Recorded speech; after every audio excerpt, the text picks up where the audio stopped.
Micromax, लावा, carbon जैसी Indian companies comeback करने का प्लान कर रही है। इनफैक्ट माइक्रोमैक्स ने तो ये कहा है कि अब वो अपने जो स्मार्टफोन्स लॉन्च करेगी वो दूसरी कंपनीज से कम भाव के अंदर स्मार्टफोन लॉन्च नहीं करेगी, बल्कि उनका मेन फोकस प्राइस वॉर नहीं बल्कि एक अच्छे हार्डवेयर के साथ में एक बढ़िया क्वालिटी का स्मार्टफोन लॉन्च करना रहेगा।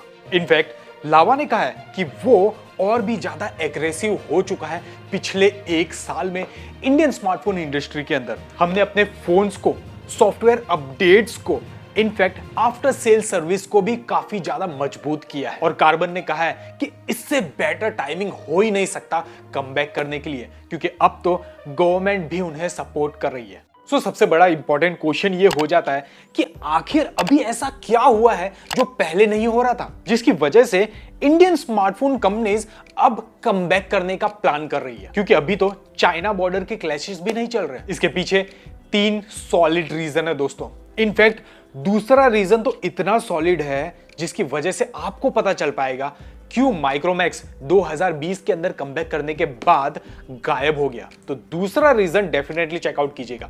फिलहाल हम लोग फर्स्ट रीजन चेकआउट करते हैं। काउंटर पॉइंट रिसर्च के हिसाब से इंडियन पब्लिक अब 10,000 रुपए के नीचे कम स्मार्टफोन परचेज करने लगी है, और इसीलिए माइट भी आपने नोटिस किया होगा कि शाओमी, रियलमी जैसी बड़ी बड़ी कंपनी अब 10-12 हजार रुपए के नीचे फोकस करना ही छोड़ चुकी है। अब उनके जो भी स्मार्टफोन्स लॉन्च हो रहे हैं ज्यादातर फोकस उनका 15,000, 20,000, 25,000 देखने को मिल रहा है। और ये चीज कार्बन ने भी कंफर्म की है अपने स्टेटमेंट के अंदर, जहां पे उसने ईटी को कहा है कि कुछ टाइम से 10,000 रुपए के नीचे खाली जगह बन गई है शाओमी और रियलमी के चले जाने के बाद। और इसीलिए कार्बन ने कहा है कि अब वो कमबैक करने के लिए जो स्मार्टफोन्स लॉन्च करने वाला है वो 5,000 रुपए के नीचे के स्मार्टफोन्स होने वाले हैं। क्यों, वो भी जान लेना बहुत ज्यादा जरूरी है।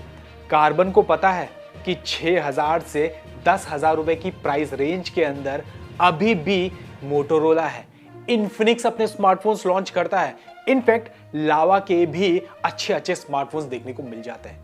कार्बन अपना कंपटीशन उनके साथ में नहीं करना चाहता, इसीलिए वो अपने अपकमिंग स्मार्टफोन्स 5,000 रुपए के नीचे ही लॉन्च करने वाला है। इनफैक्ट माइक्रोमैक्स ने भी कहा है कि वो कमबैक करने के लिए अब जो स्मार्टफोन्स लॉन्च करेगा वो 6,000 रुपए के नीचे लॉन्च करने वाला है, क्योंकि उसे भी पता है कि 6,000 रुपए के ऊपर जैसे ही वो आता है उसका कंपटीशन 3 कंपनीज के साथ में होने लगेगा, इन्फिनिक्स, लावा और मोटोरोला। और रही बात लावा की, तो लावा का मेन फोकस ये रहेगा कि वो किस तरीके से 10,000 रुपए के नीचे और भी ज्यादा 5G स्मार्टफोन्स लॉन्च कर पाए। और वैसे भी अब लावा के लिए प्राइस रेंज प्रॉब्लम नहीं रही। लावा अग्नि 2 के लॉन्च करने के बाद, जहां पे उसने साबित कर दिया है कि 20-22 हजार रुपए में भी वो एक कंपटीशन से मजबूत स्मार्टफोन लॉन्च कर सकता है। अब सेकंड इंपॉर्टेंट रीजन जिसका वेट आप काफी टाइम से कर रहे थे, पैसा। समहाउ पैसा, फाइनेंस थोड़ी सी प्रॉब्लम हो चुकी थी इंडियन स्मार्टफोन कंपनीज के लिए, लेकिन अब ऐसा लग रहा है कि कहीं ना कहीं से पैसे का जुगाड़ हो रहा है। और ये चीज माइक्रोमैक्स के स्टेटमेंट से आप लोग साफ साफ अंदाजा लगा सकते हो, और इसी स्टेटमेंट से आपको ये भी अंदाजा लग जाएगा क्यों माइक्रोमैक्स 2020 में कमबैक करने के बाद चला गया था। माइक्रोमैक्स ने कहा है कि अब वो एक डेट फ्री कंपनी है और कमबैक करने के लिए जो पैसे की जरूरत होगी वो अपनी कंपनी से ही जुगाड़ करने वाली है। इनफैक्ट अगर कम भी पड़ेंगे तो वो अपना इक्विटी यानी कि कंपनी का हिस्सा बेच के पैसे का जुगाड़ करेगी और कमबैक करने के लिए स्मार्टफोन्स लॉन्च करेगी। माइक्रोमैक्स के इस पैसे वाले स्टेटमेंट से थोड़ा बहुत अंदाजा लगाया जा सकता है कि माइक्रोमैक्स में फिलहाल के टाइम पे पैसे का संकट तो कहीं ना कहीं था ही, वरना नॉर्मली ऐसे स्टेटमेंट्स कंपनीज नहीं देती। हो सकता है 2020 में कमबैक करने के लिए माइक्रोमैक्स ने कुछ पैसों का जुगाड़ किया होगा, जिसकी वजह से हमें कुछ सॉलिड प्राइस वाले स्मार्टफोन्स देखने को मिले जो कि काफी वैल्यू फॉर मनी भी थे, लेकिन समहाउ उतना ज्यादा रिस्पॉन्स देखने को नहीं मिला क्योंकि बैटरी के भी इश्यूज देखने को मिले, और हो सकता है कि और ज्यादा फाइनेंस नहीं कर पाई माइक्रोमैक्स, और ये चीज सॉफ्टवेयर अपडेट के अंदर भी देखने को मिल रही है। हो सकता है कॉस्ट कटिंग की वजह से सॉफ्टवेयर अपडेट्स में भी लगाम लगाया गया था माइक्रोमैक्स की तरफ से। अभी फिलहाल इंडियन स्मार्टफोन ब्रांड्स जैसे कि माइक्रोमैक्स हो गया, फिर कार्बन हो गया, इनके पास में एक लिमिटेड अमाउंट रहता है जो भी स्मार्टफोन्स लॉन्च करते हैं। तो अगर वो फिलहाल 10,000 रुपए के ऊपर स्मार्टफोन लॉन्च करते हैं तो वो लोग ज्यादा स्मार्टफोन की क्वांटिटी नहीं बना पाते। एक छोटा सा एग्जांपल देता हूं, आपको आइडिया लग जाएगा। फॉर एन एग्जांपल, किसी कंपनी के पास अगर 50 लाख रुपए है और वो एक फोन बनाना चाहती है, तो वो अगर 10,000 रुपए वाला फोन बनाएगी तो वो सिर्फ 500 फोन ही बना पाएगी। इसके कंपैरिजन में जैसे कि माइक्रोमैक्स और कार्बन ने कहा कि वो 5,000 रुपए के नीचे वाले स्मार्टफोन्स पे फोकस करती है, तो उसी बजट यानी कि 50 लाख पे अगर वो लोग 5,000 वाला फोन बनाए तो वो 1000 पीस बना सकती है। सो इन शॉर्ट, अगर पैसे कम हो तो कम प्राइस वाले स्मार्टफोन्स बनाने में ज्यादा क्वांटिटी बन जाती है और ज्यादा सेल हो पाती है। लेकिन जस्ट इमेजिन कीजिए, Indian smartphone companies, Indian smartphone brands milk के रूप में एक साथ में आ जाए तो। वैसे ये वीडियो अगर आपने देखा नहीं है तो उससे आपको बहुत ज्यादा आइडिया लग जाएगा। मिल्क यानी माइक्रोमैक्स, इंटेक्स, लावा, कार्बन, अगर ये 4 कंपनीज एक साथ में आ जाए तो सोचिए कितना तहलका मचा सकती है चाइनीज स्मार्टफोन ब्रांड्स के अगेंस्ट में। वैसे ना भी आए तो फिलहाल के टाइम पे लावा मुझे ज्यादा स्ट्रॉन्ग लग रहा है compared to Micromax and Karbonn. और वो चीज लावा ने साबित भी की है।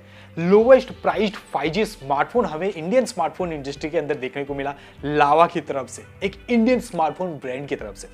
In fact lowest priced curved display वाला स्मार्टफोन हमें देखने को मिला लावा की तरफ से, लावा अग्नि 2 के रूप में। ये कुछ चीजें हैं जो साबित करती है कि लावा अब बड़े बड़े ब्रांड से टक्कर लेने लायक बन चुका है। अब थर्ड इंपॉर्टेंट रीजन क्यों इंडियन स्मार्टफोन कंपनीज अब कमबैक करने का प्लान कर रही है। गवर्नमेंट अब थोड़ी सी स्ट्रिक्ट देखने को मिल रही है indirectly on Chinese smartphone brands, जहां पे हमें कुछ रेड्स देखने को मिले Xiaomi, Oppo, Vivo के ऑफिसेस पे टैक्स चोरी पकड़ने के लिए। इनफैक्ट गवर्नमेंट ने Xiaomi, Oppo, Realme, Vivo जैसी चाइनीज स्मार्टफोन ब्रांड्स को ये बोला भी है कि वो अपने इंडियन बिजनेस के लिए कोई इंडियन पार्टनर को चूज करे। इनफैक्ट CEO, CFO, CTO जैसी बड़ी बड़ी पोजीशन के लिए भी किसी इंडियन को अपॉइंट करे। लेट्स सी ये कहानी कहां जाती है, लेकिन फिलहाल ये वीडियो आपको डेफिनेटली इंटरेस्टिंग रहा होगा क्योंकि बहुत ज्यादा रिसर्च हमें करना पड़ता है एक छोटे से वीडियो को बनाने के लिए। अगर आपको दिल से ये वीडियो इंफॉर्मेटिव और इंटरेस्टिंग लगा है तो प्लीज वीडियो को लाइक किए बिना, शेयर किए बिना मत जाइएगा और नीचे कमेंट भी कर देना कि आपका फेवरेट इंडियन स्मार्टफोन ब्रांड कौन सा है, हमें नीचे कमेंट में जरूर बताएगा। इसका तो बहुत मेहनत से आप सभी के लिए कुछ वीडियोस बनाए, जाके चेकआउट कर लीजिए। मिलता हूं नेक्स्ट वीडियो में, तब तक के लिए tata bye bye. This is Vivek signing of.